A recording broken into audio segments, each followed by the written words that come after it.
ಪ್ರಿಯರೇ, ನಾವು ಇದು ಎರಡನೆಯ ಸೆಷನ್ನಲ್ಲಿ ಇದ್ದೇವೆ. ಸ್ವಲ್ಪ ಹೊತ್ತಿನ ಸಮಯ, ಅರ್ಧ ಗಂಟೆ ಸಮಯದಲ್ಲಿ ನಾವು ಕ್ರಿಸ್ತಿಯ ಕುಟುಂಬ ಜೀವನ, ಒಬ್ಬ ಮನುಷ್ಯನ ಕುಟುಂಬ ಜೀವನ ಹೇಗಿರಬೇಕು, ವಿಶೇಷವಾಗಿ ಕ್ರೈಸ್ತರೆಂದು ಹೇಳಿಕೊಳ್ಳುವಂತಹ ನಮ್ಮ ಕುಟುಂಬ ಜೀವನಗಳು ಹೇಗಿರಬೇಕು ಎಂಬುದರ ಕುರಿತಾಗಿ ನಾವು ಕಲಿಯುತ್ತಾ ಇದ್ದೇವೆ. ಈ ನೆಲೆಯಲ್ಲಿ ನಮ್ಮ ಕುಟುಂಬದಲ್ಲಿ ಸಕಾರಾತ್ಮಕ ಬದಲಾವಣೆಗಳು ಆಗಬೇಕಾದರೆ ದೇವರ ವಾಕ್ಯವನ್ನು ತಿಳಿಯುವುದರೊಂದಿಗೆ ನಂಬಿಕೆಯಿಂದ ಅದನ್ನು ಜೀವನದಲ್ಲಿ ಅಳವಡಿಸಿಕೊಳ್ಳಬೇಕು. ನಮ್ಮ ಕುಟುಂಬ ಜೀವನದಲ್ಲಿ, ನಮ್ಮ ಕುಟುಂಬ ಜೀವನಗಳಲ್ಲಿ ಸಕಾರಾತ್ಮಕ ಬದಲಾವಣೆಗಳು ಅಂದ್ರೆ ಅದರ ಅರ್ಥ ಏನ್ರಿ?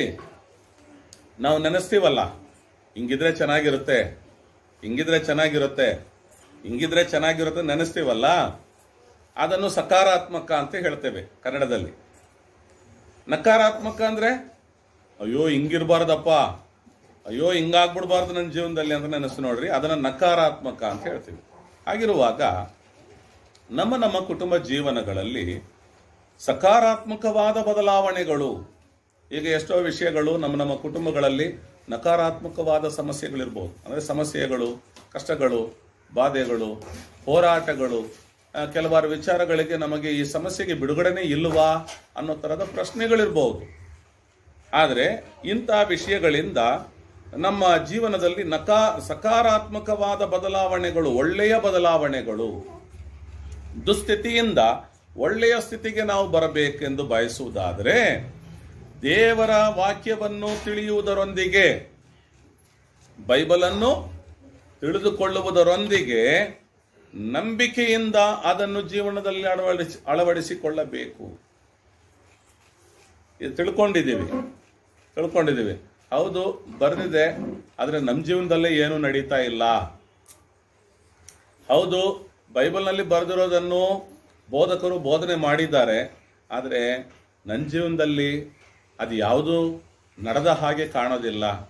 ಅದು ಯಾರಿಗೂ ನಡೆದಿದೆ, ನಮಗೆ ನಡೀತಾ ಇಲ್ಲ. ನಾವು ಪ್ರಾರ್ಥನೆ ಮಾಡ್ತಿದ್ದೀವಿ, ನಾವು ಕೂಡ ಮನೆಯಲ್ಲಿ ಬೈಬಲ್ ಓದ್ತಾನೆ ಇರ್ತೀವಿ, ಪ್ರಾರ್ಥನೆ ಮಾಡ್ತೀವಿ, ಚರ್ಚಿಗೆ ಹೋಗ್ತೀವಿ, ಆದರೆ ಅವು ನಡೀತಾ ಇಲ್ಲ. ಕಾರಣ ಏನು ಗೊತ್ತಿರಿ ನಡೆಯದೆ ಹೋಗೋದಕ್ಕೆ? ನಾವು ತಿಳ್ಕೊಂಡ ವಾಕ್ಯ, ನಾವು ತಿಳ್ಕೊಂಡಿರುವಂಥ ದೇವರ ವಾಗ್ದಾನ, ಅದರ ಮೇಲೆ ನಂಬಿಕೆ ಇಡಬೇಕು. ದೇವರೇ, ನೀವು ಹೇಳಿದ್ದೀರಿ, ನೀವು ಬರೆಯಿಸಿಕೊಟ್ಟಿದ್ದೀರಿ, ಹಾಗಿರುವಾಗ ನಿಮ್ಮ ವಾಗ್ದಾನಗಳು ಅಳಿದು ಹೋಗೋದಿಲ್ಲ. ನೀವು ಹೇಳಿದ್ರೆ ಮಾಡಿ ಮುಗಿಸುವ ದೇವರಾಗಿದ್ದೀರಿ, ನಿಮ್ಮಿಂದ ಅಸಾಧ್ಯವಾದ ಯಾವುದಿಲ್ಲ. ಹಾಗಿರುವಾಗ ನೀವು ಖಂಡಿತವಾಗಿ ನನಗೆ ಮಾಡುತ್ತೀರಿ ಅಂತ ನಂಬಿಕೆ ಇಟ್ಟುಕೊಂಡು ಆ ವಾಕ್ಯವನ್ನು ಅಳವಡಿಸ್ಕೊಂಡು ಹೋಗ್ಬೇಕು. ವಾಕ್ಯವನ್ನು ತಿಳಿದು ದೇವರ ವಾಕ್ಯವನ್ನು ತಿಳಿಯುವುದರೊಂದಿಗೆ ನಂಬಿಕೆಯಿಂದ ಅದನ್ನು ಜೀವನದಲ್ಲಿ ಅಳವಡಿಸಿಕೊಳ್ಳಬೇಕು. ನಂಬಿಕೆಯಿಂದ. ದೇವರ ವಾಗ್ದಾನಗಳು ಎಂಥ ವಾಗ್ದಾನಗಳು?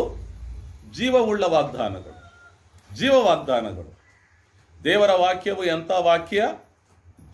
ಸಜೀವವಾದ ವಾಕ್ಯ. ಇದು ದೇವರ ವಾಕ್ಯವು ಯಾವುದೇ ಇಬ್ಬಾಯಿ ಕತ್ತಿಗಿಂತಲೂ ಹರಿತವಾದದ್ದಾದಂಥ ವಾಕ್ಯ. ದೇವರ ವಾಕ್ಯದಲ್ಲಿ ಬಲವಿದೆ, ದೇವರ ವಾಕ್ಯದಲ್ಲಿ ಜೀವವಿದೆ, ದೇವರ ವಾಕ್ಯದಲ್ಲಿ ಜಯವಿದೆ. ದೇವರ ವಾಕ್ಯವು ಸತ್ಯವಾದದ್ದು, ಈ ದೇವರ ವಾಕ್ಯವು ಅದುವೇ ನಿತ್ಯವಾದದ್ದು. ಆಗಿರುವಾಗ ಇದರ ಮೇಲೆ ನಾವು ನಂಬಿಕೆ ಇಡಬೇಕು. ಆಗ ನೋಡಿ, ನಂಬಿಕೆ ಇಟ್ಟು ಆ ವಾಕ್ಯಗಳನ್ನು ನೋಡಿ, ನಾವು ಅನ್ಕೋತೀವಿ, ಹೌದು ನಾವು ವಾಕ್ಯ ನಂಬಿದ್ದೀವಿ, ಆ ಬೋಧನೆ ಕೇಳಿಸ್ಕೊಂಡ್ವಿ, ಅದನ್ನೇ ನಂಬಿದ್ವಿ, ಆದ್ರೂ ಅದು ನಡೆದಿಲ್ಲ, ಯಾವುದೂ ಬದಲಾವಣೆ ನಡೆದಿಲ್ಲ ನನ್ನ ಕುಟುಂಬದಲ್ಲಿ ಅಂತ ನೆನೆಸೋದಾದ್ರೆ ಇಲ್ಲಿ ಒಂದು ವಿಷಯವನ್ನು ನಾವು ಬಿಟ್ಟವರಾಗಿರ್ತೇವೆ. ಅದೇನಂದ್ರೆ ಅಳವಡಿಸಿಕೊಳ್ಳೋದನ್ನು ಬಿಟ್ಟವರಾಗಿರ್ತೇವೆ. ವಾಗ್ದಾನ ಗೊತ್ತಿದೆ, ನಮಗೆ ನಂಬಿರ್ತೇವೆ, ದೇವರೇ ನೀವು ಹಿಂಗೆ ಅಂತ ಹೇಳಿದ್ದೀರಿ, ಹಿಂಗೇ ಬರೆಸಿಕೊಟ್ಟಿದ್ದೀರಿ, ಹಿಂಗೇ ಬೋಧಿಸಿದ್ದಾರೆ, ನಾನು ನಂಬ್ತೀನಿ, ನನಗೆ ಮಾಡು ಅಂತ ಕೇಳ್ತೀವಿ. ಆಗ್ಲಿಲ್ಲ ಅಂತ ಇಟ್ಕೊಳ್ಳೋಣ, ಮಾರನೇ ದಿವಸ ಅದನ್ನು ಮರ್ತೇ ಬಿಟ್ಟಿರ್ತೀವಿ. ಆ ವಾಗ್ದಾನವನ್ನು, ಆ ವಾಕ್ಯವನ್ನು ಮರ್ತೇ ಬಿಟ್ಟಿರ್ತೀವಿ. ಆದರೆ ಪ್ರಾರ್ಥನೆ ಮಾಡಿದೆ ಯಾಕೆ ನಡೆದಿಲ್ಲ ಈ ಪ್ರಶ್ನೆಗೆ ಒಳಗಾಗಿರ್ತೀವಿ.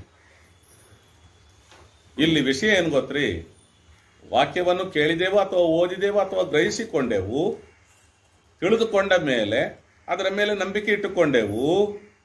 ನಂಬಿಕೆ ಇಟ್ಟು ಅದನ್ನ ನಮ್ಮ ಜೀವನದಲ್ಲಿ ಏನ್ ಮಾಡ್ಬೇಕ್ರಿ? ಅಳವಡಿಸಿಕೊಳ್ಳಬೇಕು. ಅಳವಡಿಸೋದಂದ್ರೆ ಅರ್ಥ ಏನ್ರಿ? ಜೋಡಿಸಿಕೊಳ್ಳೋದು. ಅಳವಡಿಸೋದಂದ್ರೆ ಜೋಡಿಸೋದು. ನನ್ನ ಜೀವನ ಇದೆ, ಈ ವಾಕ್ಯವನ್ನು ನನ್ನ ಜೀವನಕ್ಕೆ ಸೇರಿಸ್ಕೊಳ್ತೀನಿ. ಈಗ ಉದಾಹರಣೆಗೆ, ಸಾಮಾನ್ಯವಾಗಿ ನಾವೆಲ್ಲರೂ ಮಾಡುವಂಥ ತಪ್ಪು ಸುಳ್ಳು ಹೇಳೋದು, ಹೌದಲ್ರಿ? ಸುಳ್ಳು ಹೇಳೋದು. ಈಗ ದೇವರ ವಾಕ್ಯ ಹೇಳ್ತದೆ ಸುಳ್ಳು ಹೇಳಬಾರದು. ಈ ವಾಕ್ಯ ಕೇಳಿಸ್ಕೊಂಡ್ಮೇಲೆ ಈ ವಾಕ್ಯನ ಅರ್ಥ ಮಾಡ್ಕೊಂಡ್ವಿ. ಹೌದಾ, ಸುಳ್ಳು ಹೇಳಬಾರ್ದು, ಹೌದಪ್ಪ, ಎಂತ ದೊಡ್ಡ ತಪ್ಪಾಗಿದೆ, ಸುಳ್ಳು ಹೇಳೋದು ಪಾಪವಾಗಿದೆ. ಪ್ರಕಟಣೆ ಪುಸ್ತಕದಲ್ಲಿ ಹೋಗಿ ನೋಡಿದ್ರೆ ಏನ್ ಹೇಳುತ್ತೆ ಪ್ರಕಟಣೆ ಪುಸ್ತಕ? ಸುಳ್ಳು ಹೇಳುವವರು ಎಲ್ಲಿಗೆ ಹೋಗಲ್ಲ? ಪರಲೋಕಕ್ಕೆ ಹೋಗಲಾರರು ಎಂಬುದಾಗಿ ಹೇಳ್ತದೆ ನೋಡ್ರಿ. ಸುಳ್ಳು ಹೇಳುವವರು ಪರಲೋಕ ಹೋಗೋದಿಲ್ಲ. ಸರಿ, ಈಗ ಏನ್ ಮಾಡ್ಬೇಕಾಗಿದೆ? ಕರ್ತನ ಹತ್ರ ಒಪ್ಪಿಸ್ಕೊಡ್ತೇವೆ, ನಂಬಿಕೆ ಮಾಡ್ತೀವಿ. ದೇವ್ರೆ, ನಾನು ಸುಳ್ಳು ಹೇಳೋದಿಲ್ಲ ಇನ್ನು ಮುಂದೆ ಅಂತ ಹೇಳಿ, ದೇವ್ರೆ ನಾನು ಸುಳ್ಳು ಹೇಳೋದಿಲ್ಲ, ನಾನು ನಿಮಗೆ ಮಗನಾಗಿ ಮಗಳಾಗಿ ಸತ್ಯವನ್ನೇ ಆಡ್ತೇನೆ, ನನ್ನ ಆಶೀರ್ವಾದ ಅಂತ ಕೇಳಿರ್ತೀವಿ. ಆ ವಾರದಲ್ಲಿ ಈಗ ಭಾನುವಾರ ಪ್ರಾರ್ಥನೆ ಮಾಡಿದ್ವಿ, ಸೋಮವಾರ ಕೆಲಸ ಇಲ್ಲ ಅಂತ ಇಟ್ಕೊಳ್ಳೋಣ್ರಿ. ತಕ್ಷಣ ಏನಾಗ್ಬಿಡ್ತೀವಿ? ಜಿಗುಪ್ಸೆಗೊಳಗಾಗ್ಬಿಡ್ತೀವಿ. ಭಾನುವಾರ ಚರ್ಚೆಗೆ ಹೋದೆ, ಪ್ರಾರ್ಥನೆ ಮಾಡಿದೆ, ದೇವರ ಹತ್ರ ನಾನು ಒಪ್ಪಿಸ್ಕೊಟ್ಟೆ, ಆದರೂ ಸೋಮವಾರ ನನಗೆ ಕೆಲಸ ಸಿಕ್ಕಿಲ್ಲ. ಹಾಗಾದ್ರೆ ನಾನು ಹೋಗಿದ್ದು ವೇಸ್ಟ್ ಆಯ್ತು. ಹಾಗಾಗಿ ನಾನು ಏನೋ ಪ್ರತಿಜ್ಞೆ ಮಾಡಿದ್ನಲ್ಲ, ಅಳವಡಿಸ್ಕೊಳ್ತೇನೆ ಅಂತ, ಸುಳ್ಳು ಹೇಳೋದಿಲ್ಲ ಅಂತ, ಈಗ ಏನ್ ಮಾಡ್ತೀವಿ? ಮಾನ್ಯ ದಿವಸಕ್ಕೆ ಅವತ್ತೇ ಸಾಯಂಕಾಲಕ್ಕೆಲ್ಲ ಏನಾಗ್ಬಿಟ್ಟಿರ್ತೀವಿ? ಸುಳ್ಳು ಹೇಳಿಕೆ ಪ್ರಾರಂಭ ಮಾಡಿಬಿಟ್ಟಿರ್ತೀವಿ. ಯಾಕೆ ಗೊತ್ತಾ? ಅದನ್ನು ನಮ್ಮ ಜೀವನಕ್ಕೆ ಅಳವಡಿಸಿಕೊಳ್ಳಲಿಲ್ಲ, ಸೇರಿಸಿಕೊಳ್ಳಲಿಲ್ಲ. ನಾವೇನ್ ಮಾಡ್ಬೇಕು ಗೊತ್ತ್ರಿ? ನಂಬಿಕೆಯಿಂದ ನಮ್ಮ ಜೀವನಕ್ಕೆ ಅಳವಡಿಸ್ಕೊಳ್ಬೇಕು ದೇವರ ವಾಕ್ಯವನ್ನು. ಆಗ ನೋಡಿ, ನಮ್ಮ ಕುಟುಂಬ ಜೀವನಗಳಲ್ಲಿ, ನಮ್ಮ ವೈಯಕ್ತಿಕ ಜೀವನಗಳಲ್ಲಿ ಸಕಾರಾತ್ಮಕವಾದ ಬದಲಾವಣೆಗಳನ್ನು ದೇವರು ತರ್ತಾರೆ. ಸಕಾರಾತ್ಮಕವಾದ ಬದಲಾವಣೆಗಳನ್ನು ದೇವರು ತರ್ತಾರೆ. ಒಂದೇ ದಿವಸ, ಎರಡೇ ದಿವಸ, ಮೂರೇ ದಿವಸಕ್ಕೆಲ್ಲ ದೇವರ ವಾಕ್ಯ ಬಿಟ್ಟು ಅಗಲಿ ಓಡಬಾರ್ದು. ಜೀವನಕ್ಕೆ ಅಳವಡಿಸ್ಕೊಂಡು ಹೋಗ್ತಾ ಇರಬೇಕು. ಜೀವನಕ್ಕೆ ಅಳವಡಿಸ್ಕೊಂಡು ಹೋಗ್ತಾ ಹೋಗ್ತಾ ಹೋಗ್ತಾ ಇದ್ದ ಹಾಗೆ ಬದಲಾವಣೆಗಳು ಕಾಣ್ತಾ ಇರ್ತಾವೆ. ನೋಡಿ, ಒಂದು ತೊಟ್ಟಿಯಲ್ಲಿ ಒಂದು ಸ್ವಲ್ಪ ಮಣ್ಣು ಹಾಕಿ ಅದರ ಒಳಗೆ ಒಂದು ಬೀಜವನ್ನು ತಂದು ಅದರ ಒಳಗೆ ಹೂತು ಗೊಬ್ಬರ ಎಲ್ಲ ಹಾಕಿ ನೀರು ಹಾಕಿರ್ತೀವಿ. ಒಂದೇ ದಿನದಲ್ಲಿ ಮಾರನೇ ದಿವಸ ಬೆಳಗ್ಗೆ ಬಂದಿದೆ, ಇಷ್ಟು ದೊಡ್ಡ ಗಿಡ ನಿಂತ್ಕೊಂಡಿರ್ತದ ಅಲ್ಲಿ. ಆ ಮಣ್ಣನ್ನ ಮಾರನೇ ದಿವಸ ಬೆಳಗ್ಗೆ ಬಂದು ನೋಡ್ತೀವಿ, ಯಾಕಂದ್ರೆ ನೀರು ಹಾಕಿರ್ತೀವಿ ನೋಡ್ರಿ. ನೀರು ಹಾಕಿದ್ರೆ ಒಂಥರ ನೀರು ನಿಂತು ಮಣ್ಣು ಹಿಂಗೆ ಗಟ್ಟಿಯಾಗಿಬಿಟ್ಟಿರುತ್ತೆ, ಸೆಟ್ ಆಗಿಬಿಟ್ಟಿರುತ್ತೆ. ಮಾರನೇ ದಿವಸ ಬೆಳಗ್ಗೆ ಬಂದು ನೋಡಿದಾಗ ಚಿಕ್ಕ ಬದಲಾವಣೆ ಕಾಣ್ತದೆ. ಏನ್ ಚಿಕ್ಕ ಬದಲಾವಣೆ? ಸ್ವಲ್ಪ ಮಣ್ಣು ಗೆರೆ ಬಿಟ್ಟಿರ್ತದೆ, ಸಿಡಿದಿರ್ತದೆ. ಆವತ್ತರಿಗೆ ನೀರು ಹಾಕ್ತೀವಿ. ಹಾಕಿದ ಮೇಲೆ ಅಂದ್ರೆ ಏನೋ ಗಿಡ ಬಂದಿಲ್ಲಲ್ಲ, ನೀರು ಹಾಕೋದು ಬೇಡ ಅಂತ ಹೇಳಿದ್ರೆ ಏನಾಗ್ತದೆ? ಆ ಬದಲಾವಣೆಯೊಂದಿಗೆ ಹಂಗೆ ಇದ್ದು ಬಿಡ್ತದೆ ಅಷ್ಟೇ. ಈಗ ಸರಿ ನೋಡೋಣ, ನೀರು ಹಾಕೋಣ. ಇನ್ನು ಆವತ್ತು ನೀರು ಹಾಕಿದ್ವಿ. ಮಾರನೇ ದಿವಸಕ್ಕೆ ಬೆಳಗ್ಗೆ ಬಂದು ನೋಡಿದಾಗ ಹೇಗಿರ್ತದೆ? ಆ ಗೆರೆ ಬಿರುಕು ಬಿಟ್ಟಿರ್ತದೆ ನೋಡಿ, ಇನ್ನೂ ಸ್ವಲ್ಪ ದೊಡ್ಡದಾಗಿ ಬಿಟ್ಟಿರ್ತದೆ. ತಿರುಗಿ ನಾವು ನೀರು ಹಾಕಿದಾಗ ಏನಾಗುತ್ತೆ? ಮೂರನೇ ದಿವಸಕ್ಕೆ ಒಂದು ಚಿಕ್ಕದಾದ ಹಸಿರು ಮೊಳಕೆ ಹೊರಗಡೆಗೆ ಕಾಣ್ತಾ ಇರ್ತದೆ, ಈಟೇಟ್ ಕಾಣ್ತದೆ ಹೊರಗಡೆಗೆ. ನೋಡಿ, ನಮ್ಮ ಜೀವನದಲ್ಲಿ ದೇವರ ವಾಕ್ಯವನ್ನು ಕೇಳಿಸಿಕೊಂಡು ಅದನ್ನು ನಂಬಿ ಅಥವಾ ಓದಿ ಅದನ್ನು ನಂಬಿ ಅದು ನಮ್ಮ ಜೀವನಕ್ಕೆ ಅಳವಡಿಸಿಕೊಂಡಾಗ ಬದಲಾವಣೆಗಳು ಆಗ್ತವೆ. ಸಕಾರಾತ್ಮಕವಾದ ಬದಲಾವಣೆಗಳು, ಒಳ್ಳೆ ಬದಲಾವಣೆಗಳು ಆಗ್ತವೆ. ಆ ಬದಲಾವಣೆಗಳು ಒಂದೇ ದಿನದಲ್ಲಿ ಕಾಣೋದಿಲ್ಲ. ಅಲ್ಲಿಗೆ ನಾವೇನಾಗ್ಬಿಡ್ಬಾರ್ದು? ಸೋತು ಸೊರಗಿ ಹಾಲಾಗಿ ನೀರಾಗಿ ಕರಗಿ ಹೋಗ್ಬಿಡ್ಬಾರ್ದು. ಏನ್ ಮಾಡ್ಬೇಕ್ರಿ? ಒಂದು ದಿನ ಅಲ್ಲ, ಎರಡು ದಿನ ಅಲ್ಲ. ದೇವರಿಗೆ ನಾನು ಮಾತ್ಕೊಳ್ಳಿಲ್ಲ, ದೇವರೇ ನಿಮ್ಮ ವಾಕ್ಯ ಕೇಳಿದ್ದೀನಿ, ನಾನು 2 ದಿವಸ ಈ ವಾಕ್ಯನ ನಂಬಿ ಇದನ್ನು ಅಳವಡಿಸ್ಕೊಳ್ತೀನಿ. ಏನಾದರೂ ಬದಲಾವಣೆ ಮಾಡಿದ್ರೆ ನಾನು 3ನೇ ದಿವಸ ಅಳವಡಿಸ್ಕೊಳ್ತೀನಿ, ಇಲ್ಲಾಂದ್ರೆ ಮಾಡೋದಿಲ್ಲ. ಹಾಗೆ ಏನಾದ್ರು ಪ್ರಾರ್ಥನೆ ಮಾಡಿರ್ತೀವಿ ನಾವು? ದೇವರೇ, ಈ ವಾಕ್ಯ ಕೇಳಿದ್ದೇವೆ, ಹೌದು ನಿಮ್ಮ ವಾಕ್ಯದಲ್ಲಿ ಹೀಗೆ ಬರೆದಿದೆ, ಹೀಗಿರುವಾಗ ನಾನು ಹಾಗೆ ನಡೀತೀನಿ, ನನ್ನನ್ನು ಆಶೀರ್ವದಿಸ್ರಿ, ಹಾಗೆ ನಡೆಯೋದಕ್ಕೆ ಬೇಕಾಗೋ ಬಲ ಕೃಪೆಯನ್ನು ಅನುಗ್ರಹ ಮಾಡ್ರಿ, ಪ್ರಾರ್ಥನೆ ಮಾಡ್ಕೊಂಡಿರ್ತೀವಿ. ಈಗೇನ್ ಮಾಡ್ಬೇಕ್ರಿ? ಜೀವನ ಪರ್ಯಂತರ ಅಳವಡಿಸ್ಕೊಂಡ್ಮೇಲೆ ಜೀವನ ಪರ್ಯಂತರ ಅದನ್ನು ಮುಂದುವರಿಸಬೇಕು. ಬದಲಾವಣೆಗಳು ಒಂದೇ ಸಾರಿ ಕಾಣೋದಿಲ್ಲ, ಒಂದೇ ದಿನದಲ್ಲಿ ಕಾಣೋದಿಲ್ಲ. ಸ್ವಲ್ಪ ಸ್ವಲ್ಪ ಸ್ವಲ್ಪ ಸ್ವಲ್ಪ ಸ್ವಲ್ಪವೇ ಬದಲಾವಣೆ ಕಾಣ್ತದೆ. ಒಂದು ದಿನ ಏನಾಗ್ತದೆ, ಗಿಡ ಬಂದ್ಬಿಡ್ತು, ಆದ್ರೆ ಇನ್ನೂ ಹೂ ಬಂದಿಲ್ಲ. ಗುಲಾಬಿ ಗಿಡ ಹಾಕಿರ್ತಾನೆ ಅಂತ ಇಟ್ಕೊಂಡು ಹೂ ಬಂದಿಲ್ಲ. ಏನಾಗ್ತದೆ? ಹೂವೇ ಬಂದಿಲ್ಲ. ಯಾವಾಗ ಹೂ ಬರ್ತದೆ? ಗಿಡ ಚೆನ್ನಾಗಿ ಬೆಳೆದು ಬಲ್ತು, ಎಲೆಗಳು ಬಿಟ್ಟು, ಎಲೆಗಳು ಬಲ್ತು, ಆಮೇಲೆ ಹೂ ಬಿಡ್ತದೆ. ಮೊಗ್ಗಾಗಿರುವಾಗಲೇ ಇನ್ನೇನು ಅರಳಲೇ ಇಲ್ಲ. ಒಂದೇ ದಿನ ಇಟೇಟ್ ಮೊಗ್ಗು ಬಿಟ್ಟಿದೆ, ಇದು ಯಾಕೆ ಇನ್ನೂ ಅರಳಲಿಲ್ಲ ಅಂತ ಅದರ ಒಳಗೆ ಕತ್ರಿ ಹಾಕಿದ್ರೆ ಏನಾಗ್ತದೆ? ನಾವಾಗಿ ಅರಳಿಸ್ಲಿಕ್ಕೆ ಹೋದ್ರೆ, ನಾವಾಗಿ ದೇವರು ಕೊಡುವ ಬದಲಾವಣೆಗಳನ್ನು ಬೇಗ ಆಗಬೇಕಂತ ಏನೋ ಮಾಡ್ಲಿಕ್ಕೆ ಹೋಗೋದಾದ್ರೆ ಅದು ಹಾಳಾಗ್ಬಿಡ್ತದೆ. ಅದು ಅರಳುವ ಸಮಯಕ್ಕೆ ಅರಳುತ್ತದೆ. ಆ ತೊಟ್ಟಿಯಲ್ಲಿದ್ದ ಬೀಜ, ನಾನು ಹಾಕಿದ ಒಂದು ಬೀಜ, ಅದು ಕಾಲಕ್ರಮೇಣದಲ್ಲಿ ಬದಲಾವಣೆಯನ್ನು ತೋರಿಸ್ತದೆ. ಒಂದು ಸಮಯ ಒಂದು ಹೂವು ಅರಳಿಕೊಂಡಿರ್ತದೆ, ನೋಡುವಾಗ ಅಷ್ಟು ಸಂತೋಷವು ಉದ್ಭವವಾಗ್ತದೆ. ಹಾಗಿರುವಾಗ ಪ್ರಿಯ ದೇವರ ಜನವೇ, ನಾವು ವಾಕ್ಯವನ್ನು ತಿಳಿಯುವುದರೊಂದಿಗೆ ನಂಬಿಕೆಯಿಂದ ಅದನ್ನು ನಮ್ಮ ಜೀವನಕ್ಕೆ ಅಳವಡಿಸಿಕೊಳ್ಬೇಕು. ಖಂಡಿತವಾಗಿ ದೇವರ ಆಶೀರ್ವದಿಸ್ತಾರೆ. ಖಂಡಿತವಾಗಿಯೂ ಸಕಾರಾತ್ಮಕವಾದ ಬದಲಾವಣೆಗಳು ಕಂಡು ಬರ್ತವೆ. ಸ್ವಲ್ಪ ಸ್ವಲ್ಪ ಬದಲಾವಣೆ ಅಂದ್ರೆ ಸ್ವಲ್ಪ ಸ್ವಲ್ಪ ಸ್ವಲ್ಪ ಸ್ವಲ್ಪವೇ. ಆದ್ರೆ ಇದನ್ನು ನಾವು ಹೀಗೆ ಅಳವಡಿಸ್ಕೊಳ್ಳಿಲ್ಲ ಅಂತಿದ್ರೆ ನಕಾರಾತ್ಮಕವಾದ ಬದಲಾವಣೆಗಳು ನಮ್ಮ ಜೀವನದಲ್ಲಿ ಕಂಡು ಬರ್ತಿರ್ತವೆ. ನಾವು ಪ್ರಶ್ನೆ ಮಾಡ್ತೀವಿ, ಅವಾಗ ದೇವ್ರು ನಮಗೆ ಯಾಕೆ ಇದನ್ನು ಮಾಡಲಿಲ್ಲ? ನಾನು ಪ್ರಾರ್ಥನೆ ಮಾಡ್ತೀನಿ, ಯಾಕೆ ಇದಾಗ್ಲಿಲ್ಲ? ಇದು ಯಾಕೆ ಒಳ್ಳೇದಾಗ ಆಗ್ಲಿಲ್ಲ? ಈ ಪ್ರಶ್ನೆನೇ ನಮಗಿರ್ತದೆ. ಕಾರಣ ಏನ್ ಗೊತ್ತ್ರಿ? ನಾವು ಕೇಳಿದ ಅಥವಾ ಓದಿದ ಅಥವಾ ಗ್ರಹಿಸಿಕೊಂಡ ವಾಕ್ಯವನ್ನು ನಂಬಿಕೆಯಿಂದ ನಮ್ಮ ಜೀವನಕ್ಕೆ ಅಳವಡಿಸಿ ಕಂಟಿನ್ಯೂ ಮಾಡಲಿಲ್ಲ, ಸತತವಾಗಿ ಆ ವಾಕ್ಯವನ್ನು ಪರಿಪಾಲನೆ ಮಾಡಲಿಲ್ಲ. ಅದಕ್ಕಾಗಿ ನಕಾರಾತ್ಮಕವಾದ ಬದಲಾವಣೆಗಳು ನಡೀತಾ ಇರ್ತವೆ ನಮ್ಮ ಕುಟುಂಬಗಳಲ್ಲಿ. ಸರಿ, ಮುಂದೆ ಹೋಗೋಣ. ನಾವು ಈ ಪುಸ್ತಕವು ಅಂದ್ರೆ ಉತ್ಪತ್ತಿ ಮತ್ತು ಕುಟುಂಬ. ಉತ್ಪತ್ತಿ, ಪವಿತ್ರ ಬೈಬಲ್ನಲ್ಲಿ ಉತ್ಪತ್ತಿ ಅಂತಿರುತ್ತೆ. ಈ ಪವಿತ್ರ ಬೈಬಲ್ ಎಂಬುದು ಕಿಂಗ್ ಜೇಮ್ಸ್ ವರ್ಷನ್ ಎಂಬ ಆಂಗ್ಲ ಭಾಷೆಯ 1611 ಇಸವಿಯ ಬೈಬಲ್ನ ಮೇರೆಗೆ ತರ್ಜುಮಿಸಲಾಗಿರುವ ಬೈಬಲ್ಗೆ ಪವಿತ್ರ ಬೈಬಲ್ ಎಂಬುದಾಗಿ ಹೆಸರಿದೆ. ಈ ಬೈಬಲ್ನಲ್ಲಿ ಉತ್ಪತ್ತಿ ಅನ್ನೋ ಪುಸ್ತಕ ಇದೆ. ಮೊದಲನೇ ಪುಸ್ತಕಕ್ಕೆ ಉತ್ಪತ್ತಿ ಅಂತ ಹೇಳ್ತಾರ. ಆದ್ರೆ ಸತ್ಯವೇದ ಇಟ್ಕೊಂಡಿರೋರು ಯಾರಾದಿರೋದಾದ್ರೆ ಅವರಿಗೆ ಆದಿಕಾಂಡ ಅಂತ ಇರ್ತದೆ. ತಮಿಳು ಭಾಷೆಯಲ್ಲಿ ಆದಿ ಆಗಮಂ ಅಂತ ಇರ್ತದೆ. ಆಂಗ್ಲ ಭಾಷೆಯಲ್ಲಿ ಜೆನೆಸಿಸ್ ಎಂಬುದಾಗಿ ಇರ್ತದೆ. ಈ ಪುಸ್ತಕ ಮತ್ತು ಕುಟುಂಬ, ಯಾಕೆ ಈ ಪುಸ್ತಕ ಮತ್ತು ಕುಟುಂಬ ಅಂತ ನೋಡಿದ್ರೆ ಆ ಪುಸ್ತಕದಿಂದನೇ ಕುಟುಂಬದ ಪ್ರಾರಂಭವೇ ಇದೆ.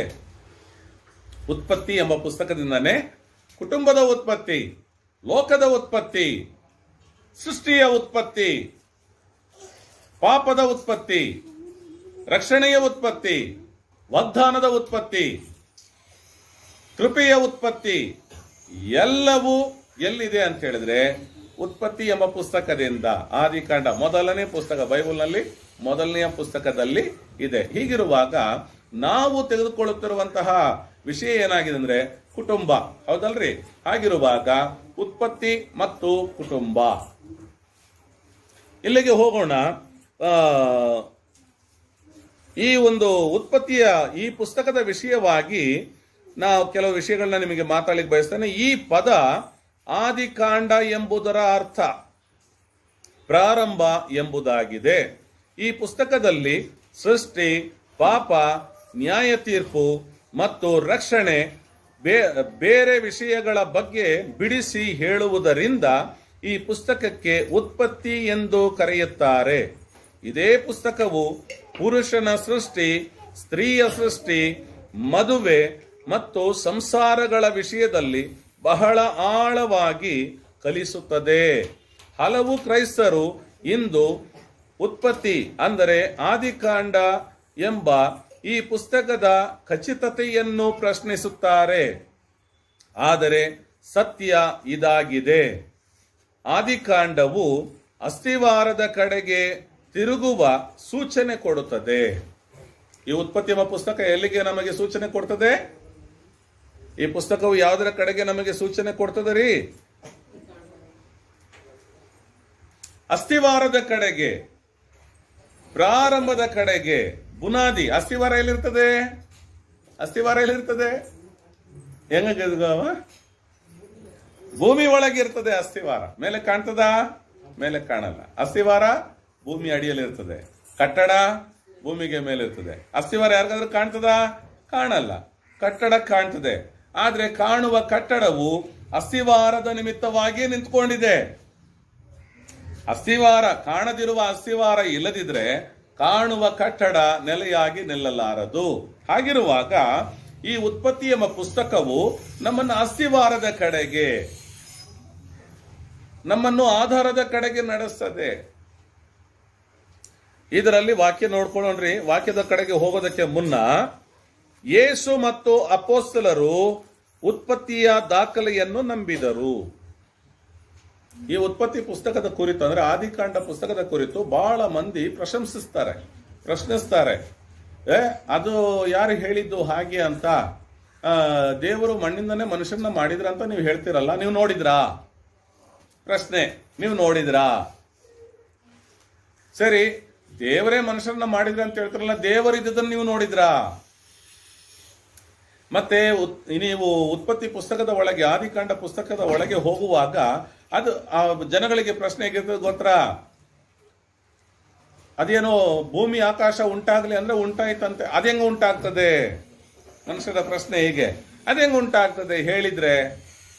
ಎಲ್ಲಿ ನೀವು ಹೇಳ್ರಿ, ಏನಾದ್ರೂ ಒಂದು ಉಂಟಾಗ್ತದ ನೋಡೋಣ. ಹೀಗೆ ಉತ್ಪತ್ತಿ ಅಂದ್ರೆ ಆದಿಕಾಂಡ ಪುಸ್ತಕದ ಕುರಿತಾಗಿ ಬಹಳ ಪ್ರಶ್ನೆಗಳು ಮನುಷ್ಯರ ಒಳಗೆ ಇದೆ. ಬಹಳ ಜನಗಳು ಆದಿಕಾಂಡ ಪುಸ್ತಕದ ಕುರಿತಾಗಿ ನಂಬೋದಿಲ್ಲ. ಬಹಳ ಕ್ರೈಸ್ತರು ನಂಬೋದಿಲ್ಲ. ಕ್ರೈಸ್ತರಂತ ಹೇಳುವಂತವರೇ ನಂಬೋದಿಲ್ಲ. ಕೆಲವು ಗುಂಪುಗಳಿವೆ, ಈ ಓನ್ಲಿ ಜೀಸಸ್ ಮತ್ತು ಚರ್ಚ್ ಆಫ್ ಕ್ರೈಸ್ಟ್ನವರು. ಅವರು ಹಳೆ ಒಡಂಬಡಿಕೆ ಬೇಡ ಅಂತ ಹೇಳ್ಬಿಡ್ತಾರ. ಹೊಸ ಒಡಂಬಡಿಕೆ ಬೈಬಲ್ ಮಾತ್ರ ತಕೊಂಡು ಹೋಗ್ತಾ ಇರ್ತಾರ. ಹೊಸ ಒಡಂಬಡಿಕೆ ಮಾತ್ರ ಇಟ್ಕೊಂಡಿರ್ತಾರ, ಹಳೆ ಒಡಂಬಡಿಕೆ ಇಟ್ಕೊಳ್ಳೋದಿಲ್ಲ, ಅದನ್ನು ಓದೋದಿಲ್ಲ. ಅದನ್ನು ಓದೋದು ಬೇಕಾದ ಅವಶ್ಯಕತೆ ಇಲ್ಲ. ಯೇಸು ಬಂದ ಮೇಲೆ, ರೂಪ ಬಂದ ಮೇಲೆ ನರಳಿ ಅಂತಕ್ಕೆ ಅಂತ ಹೇಳಿ ಹೇಳ್ತಾರ. ನೋಡುವಾಗ ಈ ಉತ್ಪತ್ತಿಯ ಅವರುಗಳು ಯಾಕೆ ಅದನ್ನ ಹಾಗೆ ಪ್ರಶ್ನಿಸ್ತಾರೆ, ಯಾಕೆ ಅದನ್ನ ಹಾಗೆ ಸಂದೇಹವಾಗಿ ನೋಡ್ತಾರೆ ಅಂತ ಹೇಳಿದ್ರೆ, ಅದರೊಳಗಿರುವ ಪ್ರಶ್ನೆಗಳು ಹೇಗಿರ್ತಂದ್ರೆ ಕಠಿಣವಾದ ಪ್ರಶ್ನೆಗಳಾಗಿ ಅವರಿಗೆ ಕಾಣ್ತವೆ. ಒಂದೇ ಮಾತಿನಲ್ಲಿ ಹೇಗೆ ಭೂಮಿ ಸೃಷ್ಟಿ ಆಗುತ್ತೆ, ಒಂದೇ ಮಾತಿನಲ್ಲಿ ಹೇಗೆ ಆಕಾಶ ಸೃಷ್ಟಿ ಆಗುತ್ತೆ ಅಂತ. ಹಾಗಾಗಿ ಈ ಪುಸ್ತಕ ಹೌದೋ ಅಲ್ಲವೋ, ಉತ್ಪತ್ತಿ ಆದಿಕಾಂಡ ಪುಸ್ತಕ ಇದು ನಿಜವಾಗಿಯೂ ಇರುವಂತ ವಿಷಯವಾ ಇಲ್ಲದಿರುವ ವಿಷಯವಾ ಎಂಬುದರ ಕುರಿತಾಗಿ ನಾವು ಎಲ್ಲಿ ನೋಡಬೇಕಾಗಿದೆ? ಹೊಸ ಒಡಂಬಡಿಕೆಯಲ್ಲಿ ನೋಡಬೇಕಾಗಿದೆ. ಹೊಸ ಒಡಂಬಡಿಕೆಯಲ್ಲಿ ಯೇಸು ಮತ್ತು ಅಪೊಸ್ತಲರು ಉತ್ಪತ್ತಿಯ ದಾಖಲೆಯನ್ನು ನಂಬಿದರು. ಈ ಆದಿಕಾಂಡ ಪುಸ್ತಕದ ದಾಖಲೆಗಳೇನಿವೆಯಲ್ಲ ಸೃಷ್ಟಿಯ ಕುರಿತು, ಅದನ್ನ ಯೇಸು ಕ್ರಿಸ್ತರು ನಂಬಿದರು. ಅಂದ್ರೆ ಯೇಸು ಕ್ರಿಸ್ತರು ನಂಬಿದ್ರಂದ್ರೆ, ಯೇಸು ದೇವರು ಭೂಮಿಯಲ್ಲಿ ಮನುಷ್ಯ ರೂಪದಲ್ಲಿ ಬಂದಾಗ ಯೇಸು ಅದನ್ನ ಒಪ್ಪಿಕೊಂಡ್ರು. ಉತ್ಪತ್ತಿಯ ಆ ಪುಸ್ತಕದ ಕುರಿತು ಯೇಸು ಆ ದಾಖಲೆಗಳನ್ನ ಒಪ್ಪಿಕೊಂಡ್ರು. ಮತ್ತೆ ಹೊಸ ಒಡಂಬಡಿಕೆಯಲ್ಲಿ ಅದರ ಕುರಿತಾಗಿ ಮಾತನಾಡಿದ್ದಾರೆ.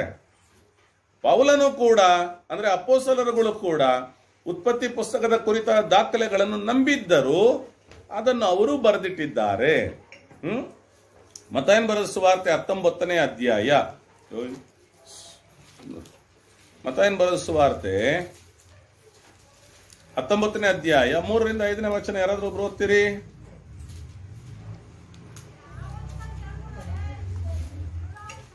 ಮತ್ತಾಯ 19. ಆಗ ಫರಿಸಾಯರು ಸಹ ಆತನನ್ನು ಶೋಧಿಸುವುದಕ್ಕಾಗಿ ಆತನ ಬಳಿಗೆ ಬಂದರು. ಒಬ್ಬ ಮನುಷ್ಯನು ಯಾವ ಕಾರಣದಿಂದಲಾದರೂ ತನ್ನ ಹೆಂಡತಿಯನ್ನು ಬಿಟ್ಟು ಬಿಡುವುದು ಅವನಿಗೆ ನ್ಯಾಯವೋ ಎಂದು ಕೇಳಿದರು. ಆತನು ಪ್ರತ್ಯುತ್ತರವಾಗಿ ಅವರಿಗೆ, ಆದಿಯಲ್ಲಿ ಉಂಟು ಮಾಡಿದಾತನು ಅವರನ್ನು ಗಂಡು ಹೆಣ್ಣಾಗಿ ಉಂಟು ಮಾಡಿದನು. ಈ ಕಾರಣದಿಂದ ಪುರುಷನು ತಂದೆ ತಾಯಿಗಳನ್ನು ಬಿಟ್ಟು ತನ್ನ ಹೆಂಡತಿಯನ್ನು ಸೇರಿಕೊಳ್ಳುವನು. ಹೀಗೆ ಅವರಿಬ್ಬರು ಒಂದೇ ಶರೀರವಾಗಿರುವರು ಎಂದು ಹೇಳಿದ್ದನ್ನು ನೀವು ಓದಲಿಲ್ಲವೋ? ಪ್ರಿಯ ದೇವರ ಜನವೇ, ನಾವು ತೆಗೆದುಕೊಂಡಿರುವಂತಹ ವಿಷಯ ಏನಾಗಿದೆ? ಕುಟುಂಬ. ಆದಿಕಾಂಡ ಪುಸ್ತಕ, ಉತ್ಪತ್ತಿ ಪುಸ್ತಕದಲ್ಲಿ ಏನಿದೆ? ಈ ದಾಖಲು ಇದೆ. ಮನುಷ್ಯನನ್ನು ದೇವರು ಸೃಷ್ಟಿ ಮಾಡಿದ್ರೆಂಬ ದಾಖಲಿದೆ. ಮನುಷ್ಯನಿಗೆ ಒಬ್ಬ ಮನುಷ್ಯ ಸ್ತ್ರೀ ಇರಬೇಕು ಎಂಬುದಾಗಿ ದೇವರು ಒಂದು ಸ್ತ್ರೀಯನ್ನು ಮಾಡಿದ್ದು, ಸೃಷ್ಟಿಸಿದ್ದರ ದಾಖಲೆ ಇದೆ.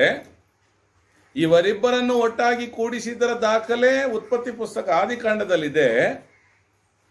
ಅದರ ಕುರಿತಾಗಿ ಯೇಸು ಕ್ರಿಸ್ತನು ಮಾತನಾಡ್ತಾ ಇದ್ದಾರೆ. ಅಂದ್ರೆ ಅದು ನಂಬತಕ್ಕ ಪುಸ್ತಕವಲ್ಲವಾದ್ರೆ ಯೇಸು ಅದರ ಕುರಿತು ಮಾತನಾಡ್ತಿರಲಿಲ್ಲ. ಆದರೆ ಈ ಆದಿಕಾಂಡ ಉತ್ಪತ್ತಿ ಪುಸ್ತಕವು, ಉತ್ಪತ್ತಿ ಎಂಬ ಪುಸ್ತಕ ನಿಜವಾಗಿಯೂ ದೇವರ ಆತ್ಮನ ಪ್ರೇರಣೆಯಿಂದ ಬರೆಯಲ್ಪಟ್ಟದ್ದು ಹೌದಾಗಿರುವುದರಿಂದ ಯೇಸು ಕ್ರಿಸ್ತನು ಮಾತನಾಡ್ತಿದ್ದಾರೆ. ಇಲ್ಲಿ ನೋಡ್ತೇವೆ, ಈ ವಿವಾಹದ ದಾಖಲಾತಿಯ ಕುರಿತಾಗಿ ಜನಗಳಿಗೆ ಬಂದ ಪ್ರಶ್ನೆಗೆ ಯೇಸು ಕ್ರಿಸ್ತನು ಉತ್ತರಿಸ್ತಾರ. ಏನಂತ ಉತ್ತರಿಸ್ತಾರ?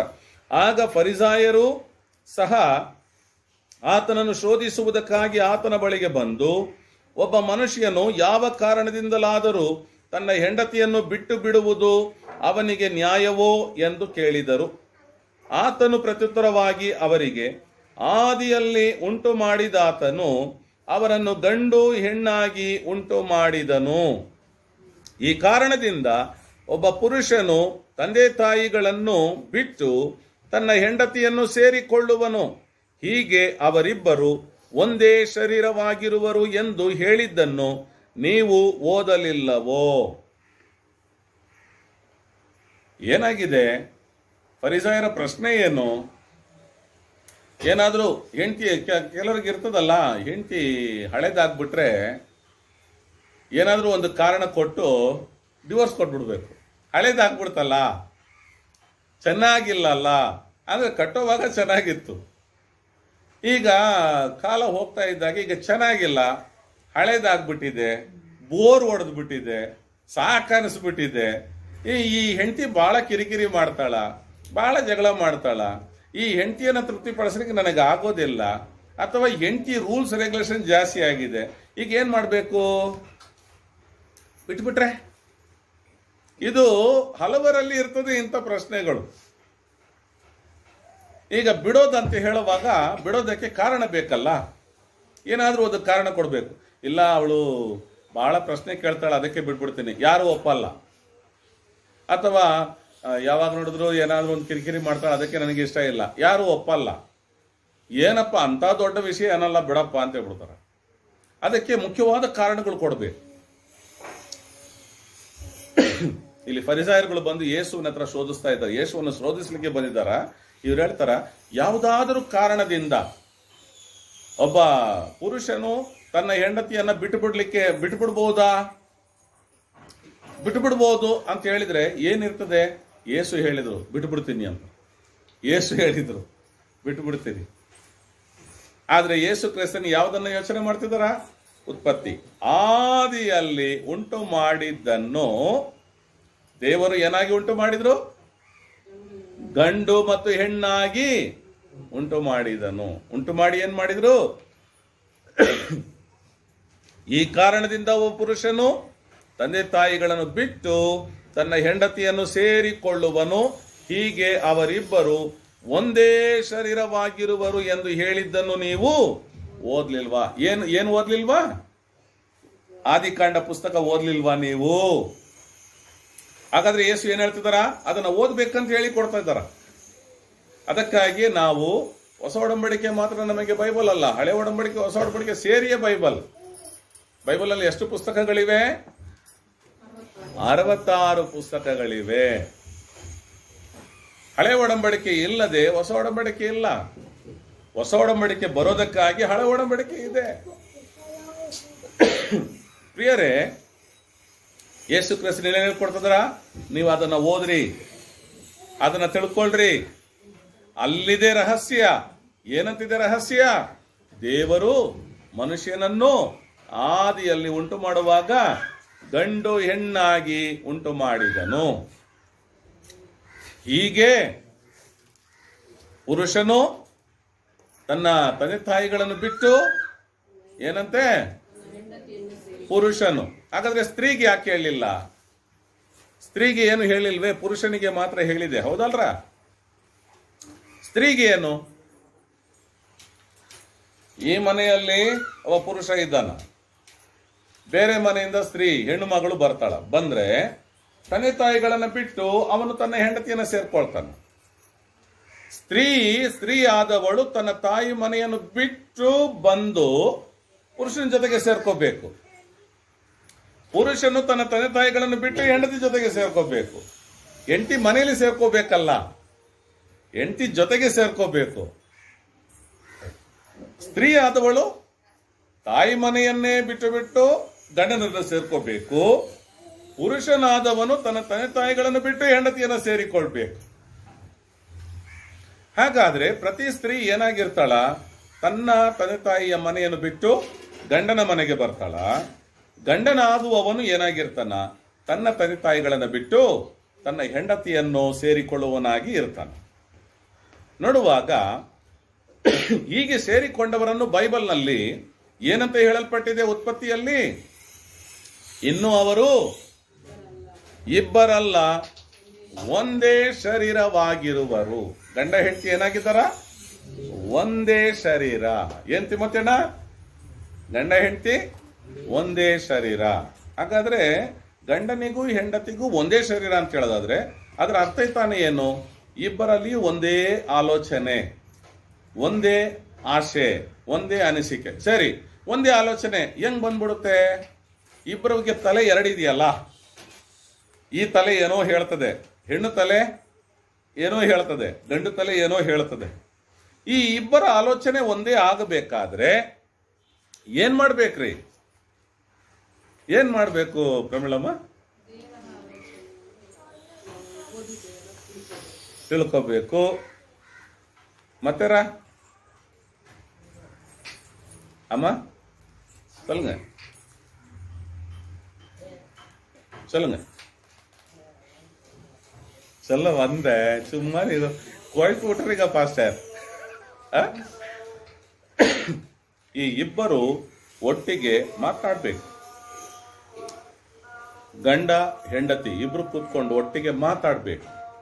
ಈಗ ಹೆಂಡತಿಯ ಮನಸ್ಸು, ಹೆಂಡತಿಯು ಗಂಡನು ಒಂದೇ ಶರೀರವಾಗಿರು ಅಂದ್ರೆ ಒಂದೇ ಆಲೋಚನೆಗೆ ಬರಬೇಕಾದ್ರೆ ಗಂಡನಾದವನು ಹೆಂಡತಿ ಜೊತೆಗೆ ಮಾತಾಡ್ಬೇಕು. ಆನಂದಣ್ಣ ಅವರು ನಮ್ಮ ವಿಜಯಮ್ಮ ಅವ್ರ ಜೊತೆಗೆ ಮಾತಾಡ್ಬೇಕು. ಮಾತಾಡುವಾಗ ಆನಂದಣ್ಣ ಅವ್ರದ್ದು ಏನೇನು ಆಶಯಗಳಿರ್ತವೆ ಅದನ್ನು ಇವ್ರಿಗೆ ತೊಡ್ಕೊತಾರೆ. ಈಗ ಮೊದಲಿಗೆ ಯಾರು ಜಾಸ್ತಿ ಮಾತಾಡೋರು ಯಾರು? ಮನೆಯಲ್ಲಿ ಹೆಣ್ಮಕ್ಳು. ಆಗ ವಿಜಯಮ್ಮ ಏನ್ ಮಾಡ್ತದೆ? ಮನೆಯಲ್ಲಿ ಅದಿಲ್ಲ ಇದಿಲ್ಲ, ಹಂಗಾಗಿದೆ ಹಿಂಗಾಗಿದೆ. ಸರಿ ಅಮ್ಮ, ಅದೆಲ್ಲ ತಕೊಳ್ಳೋಣ, ನಾಳೆ ಪೇಮೆಂಟ್ ಆಗ್ಬಿಡುತ್ತೆ, ತಕೊಳ್ಳೋಣ, ಆಯ್ತು. ಈಗ ಹೌದ್ರಿ, ಎಲ್ಲಾ ತಕೊಳ್ಳೋಣ, ಸರಿ, ಎಲ್ಲಾ ನಿಮಗೆ ಅಡಿಗೆ ಮಾಡಿ ಹಾಕ್ಲಿಕ್ಕೆ, ನನಗಂತ ಏನ್ ಮಾಡಿದ್ದೀರಿ? ಆಗ ಆನಂದಣ್ಣಗೆ ಅರ್ಥ ಆಗ್ತದೆ, ಓ ನನ್ನ ಹೆಂಡತಿಗೆ ಏನೋ ಎದುರು ನೋಡ್ತಾ ಇದ್ದಾಳೆ ನನ್ನ ಹೆಂಡತಿ ಅಂತ. ಅಮ್ಮ ನಿನಗೇನ್ ಮಾಡ್ಬೇಕು? ಈಗ ಕೇಳಿದಾಗ ಕೆಲವರೆಲ್ಲ ಕೇಳೋದು, ಏನ್ ಹಂಗೆ ಮೇಲಿಂದ ಕೆಳಗಿನವರೆಗೆ ಹಂಗೆ ಜೋಡಿಸ್ಬಿಟ್ಟಿದೀಯೇನೋ. ಅವಾಗ ಅರ್ಥ ಆಗ್ತದೆ ಆನಂದಣ್ಣಗೆ, ಅಬ್ಬಾ ಬಂಗಾರದ ಮೇಲೆ ಕಣ್ಣು ಹೋಯ್ತಾ, ನಾ ಸತ್ತೆ. ಸರಿ ಅಮ್ಮ, ನಿನಗೆ ಮೇಲಿನಿಂದ ಕೆಳಗಿನವರೆಗೆ ಜೋಡಿಸ್ಲಿಕ್ಕೆ ನನ್ನ ಹತ್ರ ಇಲ್ಲದಿರಬಹುದು, ಆದ್ರೆ ಬರುವ ವರ್ಷದ ಸಮಯಕ್ಕೊಳಗಾಗಿ ನಿನಗೊಂದು ಬಳೆ ಹಾಕ್ತೇನೆ. ಹೇಗೆ ಗೊತ್ತಾಯ್ತು?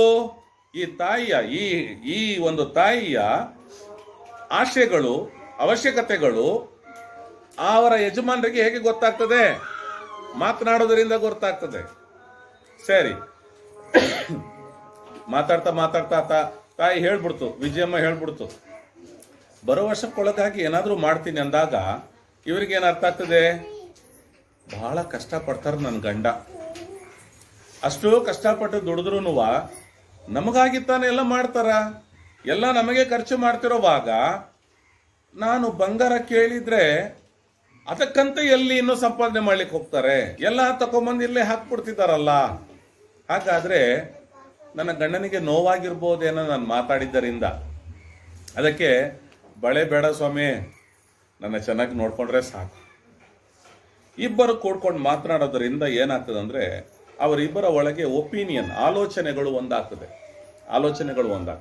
ಸರಿ, ಇದು ಆಲೋಚನೆಗಳು, ಹೊರವಲಯದ ಆಲೋಚನೆಗಳು.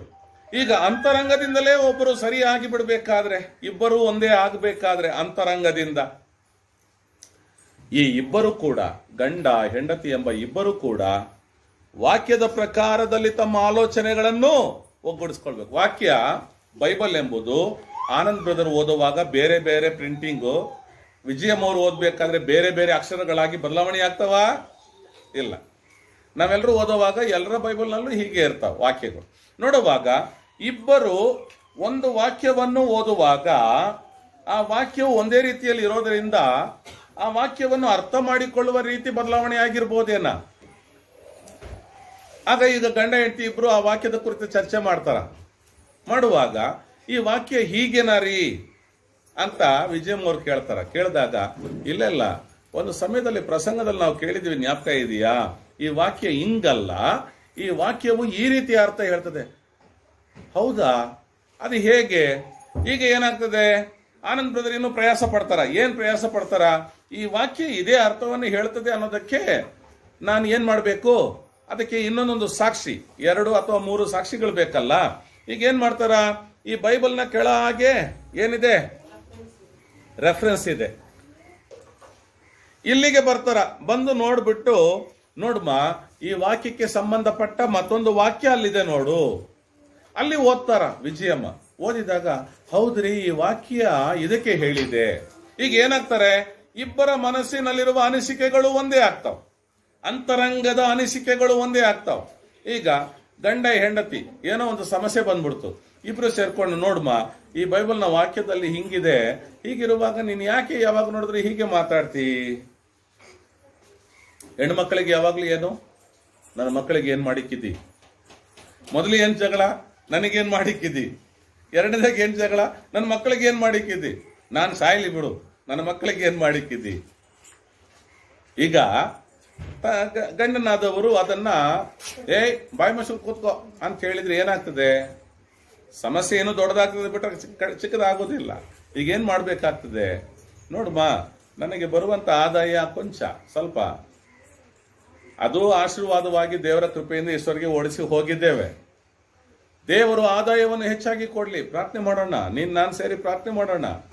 ಆದಾಯಗಳು ಹೆಚ್ಚಿದ್ರೆ ನಮ್ಮ ಮಕ್ಕಳಿಗೆ ಏನ್ ಮಾಡ್ಬೇಕಾಗಿರುತ್ತೋ, ನೀನ್ ನೆನೆಸೋದೆಲ್ಲ ಮಾಡ್ಲಿಕ್ಕಾಗದಿದ್ರು ದೇವರ ಉದ್ದೇಶಕ್ಕನುಸಾರ ಏನ್ ಸಿಗ್ತದೋ ಅದನ್ನ ಮಕ್ಕಳಿಗೆ ಮಾಡಿಕ್ಕೋಣ.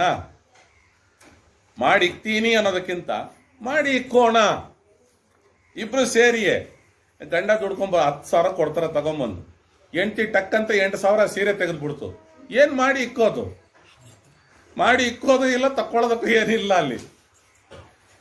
ಈಗ ನಾವು ಮಾಡಿ ಇಕ್ಕೋಣ ಅನ್ನೋ ಲೆಕ್ಕಕ್ಕೆ ಬಂದ್ಬಿಟ್ರೆ ಇಬ್ರುನುವ 10,000 ತಂದು ಕೊಟ್ರೆ ಹೆಂಡತಿ ಆದವರಿಗೆ ತಗೊಂಬ, ಇದು ration, current bill, gas bill, ನೀರಿನ ಬಿಲ್ಲು ಕಟ್ಟಿಬಿಟ್ಟು ಮೇಂಟೈನ್ ಮಾಡ್ಕೊಮ್ಮ ಈ ತಿಂಗಳೆಲ್ಲ ಅಂತ ಹೇಳಿ ಕೊಡೋದಾದ್ರೆ, ಉದಾಹರಣೆಗೆ 10,000 ಕೊಡೋದಾದ್ರೆ ಈ ತಾಯಿ ಏನ್ ಮಾಡ್ತದೆ? ಇಕ್ಕೋಣ ಅಂತ ಹೇಳಿದ್ದಾರೆ, ಹಾಗಾಗಿ ನಾನು ಕೂಡ ಇಕ್ಕಬೇಕಾಗಿದೆ. ಅದಕ್ಕೆ ನಾವೇನ್ ಮಾಡ್ಬೇಕು? ನಾವು 1,000 2,000 ಕೂಡಿಸೋದಕ್ಕೆ ಸಪ್ರೇಟ್ ಆಗಿ ಇಟ್ಬಿಡ್ಬೇಕು, ಮಿಕ್ಕಿದ್ದನ್ನ ಮೇಂಟೈನ್ ಮಾಡ್ಕೋಬೇಕು. ಇಕ್ಕೋಣ ಅಂತ ಹೇಳಿದಾರ ಆನಂದಣ್ಣ, ಅವ್ರೇನ್ ಮಾಡಿರ್ತಾರ? 12,000 ಬಂದಿರುತ್ತೆ, ಇಕ್ಕೋಣ ಅಂತ ಹೇಳಿದೀವಿ ಮಕ್ಕಳಿಗಾಗಿ, ಹಂಗಾಗಿ ನಾನು ಕೂಡ ಸ್ವಲ್ಪ ಕೂಡಿ ಇಕ್ಕಬೇಕಾಗಿದೆ. ಅವ್ರು 2,000 ರೂಪಾಯಿ ತೆಗೆದು ಹಾಕಿಟ್ಬಿಟ್ಟು 10,000 ತಂದು ಕೊಟ್ಟಿರ್ತಾರ. ಈಗ ಈ ತಾಯಿನೂ 2,000 ತೆಗೆದು ಹಾಕಿಟ್ಟಿದೆ. ಈಗ ಏನಾಗಿದೆ? ಒಂದು ತಿಂಗಳಲ್ಲಿ ಆ ಕಡೆಯೂ ಇಕ್ಕೋಣ ಅಂತ ಹೇಳಿದ್ದರಿಂದ, ಈ ಕಡೆ ಇಕ್ಕೋಣ ಎಂಬ ಮನಸ್ಸು ಇದ್ದುದರಿಂದ ನಮ್ಮ ಮಕ್ಕಳಿಗಾಗಿ 4,000 ರೂಪಾಯಿ ಇಕ್ಕಿ ಆಗಿದೆ, ಕೂಡಿಸಲಾಗಿದೆ. ಯಾವ ಆಧಾರದ ಮೇಲೆ? ದೇವರ ವಾಕ್ಯದ ಆಧಾರದ ಮೇಲೆ. ನೋಡುವಾಗ ಯೇಸು ಕ್ರಿಸ್ತನ ಯಾವುದರ ಕಡೆಗೆ ತಗೊಂಡು ಹೋಗ್ತಾರೆ ನಮ್ಮನ್ನು? ಉತ್ಪತ್ತಿ ಪುಸ್ತಕ, ಆದಿಕಾಂಡ. ಅಲ್ಲಿ ಮನುಷ್ಯನ ಸೃಷ್ಟಿ, ಅಲ್ಲಿ ಮನುಷ್ಯ ಸೃಷ್ಟಿ, ಅಲ್ಲಿ ಅವರನ್ನು ಒಟ್ಟಾಗಿ ಕೂಡಿಸಿದ ಮೇಲೆ ಅವರು ಒಂದೇ ಶರೀರವಾಗಿರುವರು ಎಂಬುದರ ಕುರಿತಾಗಿ ಯೇಸು ಕ್ರಿಸ್ತನು ದಾಖಲು ಪಡಿಸ್ತಾ ಇದ್ದಾರೆ. ಲೂಕನ ಬರೆದ ಸುವಾರ್ತೆ 17ನೇ ಅಧ್ಯಾಯ 26ರಿಂದ 30ನೇ ವಚನ ಯಾರಾದ್ರೂ ಒಬ್ರು ಓದ್ತೀರಿ? ಲೂಕ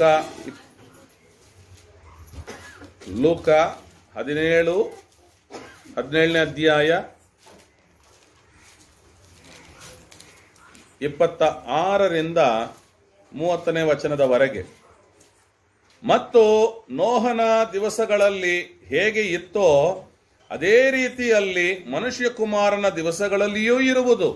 ನೋಹನು ನಾವೆಯಲ್ಲಿ ಸೇರಿದ ದಿನದವರೆಗೂ ಅವರು ತಿನ್ನುತ್ತಾ ಕುಡಿಯುತ್ತಾ ಹೆಂಡತಿಯರನ್ನು ಮದುವೆ ಮಾಡಿಕೊಳ್ಳುತ್ತಾ ಮತ್ತು ಮದುವೆ ಮಾಡಿಕೊಡುತ್ತಾ ಇದ್ದರು. ಆಗ ಜಲಪ್ರಳಯವು ಬಂದು ಅವರೆಲ್ಲರನ್ನು ನಾಶ ಮಾಡಿತು. ಅದೇ ಪ್ರಕಾರ ಲೋಟನ ದಿವಸಗಳಲ್ಲಿಯೂ ಇತ್ತು. ಅವರು ತಿನ್ನುತ್ತಿದ್ದರು, ಕುಡಿಯುತ್ತಿದ್ದರು, ಅವರು ಕೊಂಡುಕೊಳ್ಳುತ್ತಿದ್ದರು, ಮಾರುತ್ತಿದ್ದರು, ಅವರು ನೆಡುತ್ತಿದ್ದರು ಮತ್ತು ಕಟ್ಟುತ್ತಿದ್ದರು. ಆದರೆ ಲೋಟನು ಸೊದೋಮಿನಿಂದ ಹೊರಗೆ ಹೋದ ದಿನವೇ ಆಕಾಶದಿಂದ ಬೆಂಕಿಯು ಗಂಧಕವು ಸುರಿದು ಎಲ್ಲರನ್ನು ನಾಶಪಡಿಸಿತು. ಮನುಷ್ಯಕುಮಾರನು ಪ್ರತ್ಯಕ್ಷನಾಗುವ ದಿನದಲ್ಲಿ ಹೀಗೆಯೇ ಇರುವುದು. ಯೇಸು ಕ್ರಿಸ್ತನು ಯಾವುದರ ಕುರಿತು ಮಾತನಾಡಿದಾರ? ಅಂತ್ಯಕಾಲದ ಕುರಿತು ಮಾತನಾಡ್ತಾ ಇದ್ದಾರ. ಅಂತ್ಯಕಾಲದ ಕುರಿತು ಯಾವ ರೀತಿಯಾಗಿ ವಿವರಿಸ್ತಾ ಇದ್ದಾರ? ಉತ್ಪತ್ತಿ ಪುಸ್ತಕದಿಂದ, ಆದಿಕಾಂಡ ಪುಸ್ತಕದಿಂದ. ಆದಿಕಾಂಡ ಯಾಕೆ ಗೊತ್ತಾ? ಕುಟುಂಬದ ಪ್ರಾರಂಭ ಅಲ್ಲಿಂದಲೇ, ವಿವಾಹದ ಪ್ರಾರಂಭ ಅಲ್ಲಿಂದಲೇ, ಮನುಷ್ಯನ ಸೃಷ್ಟಿಯ ಪ್ರಾರಂಭ ಅಲ್ಲಿಂದಲೇ. ಹಾಗಿರುವಾಗ ನಾವು ಕುಟುಂಬಗಳಾಗಿರುವಂತ ನಾವು ಉತ್ಪತ್ತಿ ಪುಸ್ತಕದಲ್ಲಿ ದೇವರು ಮನುಷ್ಯರನ್ನು ಸೃಷ್ಟಿ ಮಾಡಿದರ ಉದ್ದೇಶ ಏನು ಮತ್ತು ಗಂಡು ಹೆಣ್ಣಾಗಿ ಸೃಷ್ಟಿಸಿದ್ದರ ಉದ್ದೇಶವೇನು, ಗಂಡು ಹೆಣ್ಣು ಸೇರಿ ಒಂದೇ ಶರೀರವಾಗಿರುವರು ಅಂತ ಹೇಳಿದ್ದರ ಉದ್ದೇಶವೇನು ಅನ್ನೋದನ್ನ ಅಲ್ಲಿ ಹೋಗಿ ಕಲಿಬೇಕು. ಉತ್ಪತ್ತಿ ಪುಸ್ತಕ, ಬೈಬಲ್ನಲ್ಲಿರುವಂತಹ ಹಳೆಯ ಒಡಂಬಡಿಕೆಯ ಆದಿಕಾಂಡ ಪುಸ್ತಕದಲ್ಲಿ ಹೋಗಿ ಕಲಿತ್ರೆ ಗೊತ್ತಾಗ್ತದೆ ನೋಡ್ರಿ ಮನುಷ್ಯನ ಶ್ರೇಷ್ಠತೆ ಏನು. ಒಂದು ಕುಟುಂಬ, ಗಂಡ ಹೆಂಡತಿ ಎಂಬ ಒಂದು ಕುಟುಂಬದ ಶ್ರೇಷ್ಠತೆ ಏನು ಅನ್ನೋದು ಗೊತ್ತಾಗ್ತದೆ. ಎಷ್ಟೋ ಜನಗಳು ತಮ್ಮ ಕುಟುಂಬ ಜೀವನವನ್ನು ಅಲ್ಲಕಲ್ಲೋಲವಾಗಿ, ಗಲಿಬಿಲಿಯಾಗಿ, ಗೊಂದಲದಲ್ಲಿ, ಬರೀ ಜಗಳದಲ್ಲಿ, ಕಚ್ಚಾಟದಲ್ಲಿ, ಹೊಡೆದಾಟದಲ್ಲಿ, ಅಸಮಾಧಾನದಲ್ಲೇ ಕಳೆದು ಬಿಡ್ತಾ ಇರ್ತಾರ. ಆದ್ರೆ ದೇವರು ಅದಕ್ಕಾಗಿ ಗಂಡು ಹೆಣ್ಣನ್ನು ಸೃಷ್ಟಿ ಮಾಡಲಿಲ್ಲ. ಅವರಿಬ್ಬರು ಒಂದೇ ಶರೀರವಾಗಿದ್ದುಕೊಂಡು ಮರಣವು ಅವರನ್ನು ಅಗಲಿಸದೇ ಇರುವವರೆಗೂ ಅವರು ಒಟ್ಟಿಗೆ ಇದ್ದುಕೊಂಡು ಸಂತೋಷದಲ್ಲಿ, ಸಮಾಧಾನದಲ್ಲಿ ಜೀವನ ಮಾಡಬೇಕನ್ನೋದಕ್ಕಾಗಿ ದೇವರು ಸೃಷ್ಟಿ ಮಾಡಿದ್ರು. ಮತ್ತು ಈ ಭೂಮಿಯನ್ನು ಅವರುಗಳು ಆಳ್ವಿಕೆ ಮಾಡುವುದಕ್ಕಾಗಿ, ಮನುಷ್ಯರ ಆಳ್ವಿಕೆಯ ಕೈ ಕೆಳಗೆ ಪ್ರಾಣಿಗಳು, ಪಕ್ಷಿಗಳು, ಜಲಜಂತುಗಳು, ಜೀವಜಂತುಗಳು ಎಲ್ಲವೂ ಇರ್ತವೆ. ಮನುಷ್ಯನ ಅಧೀನತೆಯಲ್ಲಿ ಎಲ್ಲವೂ ಇರ್ತವೆ. ಮನುಷ್ಯನಿಗಾಗಿ ಎಲ್ಲವನ್ನು ದೇವರು ಸೃಷ್ಟಿ ಮಾಡಿದರು. ಹೀಗಿರುವಾಗ ಕರ್ತನಾದ ಯೇಸು ಕ್ರಿಸ್ತನು ಮತ್ತು ಅಪೊಸ್ತಲರು ಉತ್ಪತ್ತಿಯ ಪುಸ್ತಕವನ್ನು ಒಪ್ಪಿಕೊಳ್ತಿದ್ದಾರ.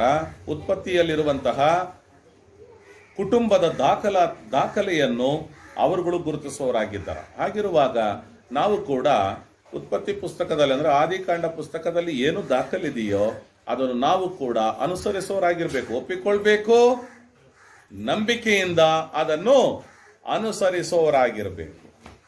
ಕಲಿಬೇಕು, ಅದನ್ನು ನಂಬಿಕೆಯಿಂದ ಅನುಸರಿಸುವವರಾಗಿರ್ಬೇಕು. ಆಗ ಏನಾಗ್ತದೆ? ಸಕಾರಾತ್ಮಕವಾದ ಬದಲಾವಣೆಗಳು ನಮ್ಮ ಕುಟುಂಬಗಳಲ್ಲಿ ಆಗುತ್ತವೆ, ಹೆಚ್ಚೆಚ್ಚಾಗಿ ಆಗುತ್ತವೆ. ಆಮೆನ್.